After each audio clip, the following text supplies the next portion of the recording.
আসসালামু আলাইকুম বন্ধুরা। তো আমাদের আজকের কাজ হচ্ছে যে এই যে কালকে সাইড মারা কমপ্লিট হয়েছিল 30-40 সাইডের, এই যে 4টা রুম আসছে। হ্যাঁ, তো আজকের কাজ এই যে এই পর্যন্ত।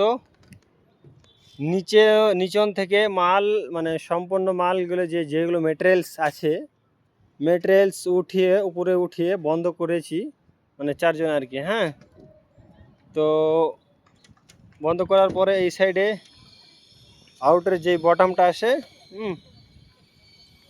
বটমটা ঠিকঠাকভাবে টাঙানো হয়েছে। তো কালকে আবার এসে মানে ফিনিশিং করতে হবে হচ্ছে গল্প। এটা বন্ধ করে এই যে আউটার সাইড মারতে হবে। আউটার সাইডের সঙ্গে সঙ্গে এই যে নিচনের এই এল টাইপ পিন, যে 6 ইঞ্চির পিনটা আছে, হ্যাঁ, ওই নিচনের পিনটা 6 ইঞ্চি পিনটা আসবে। তারপরে স্টেয়ারকেস চেন স্টেপ আসছে, চেন স্টেপগুলো মারতে হবে আর কি। তো আজকের ভিডিও এখান থেকেই, আবার দেখা হবে নেক্সট ভিডিওতে। আসসালামু আলাইকুম।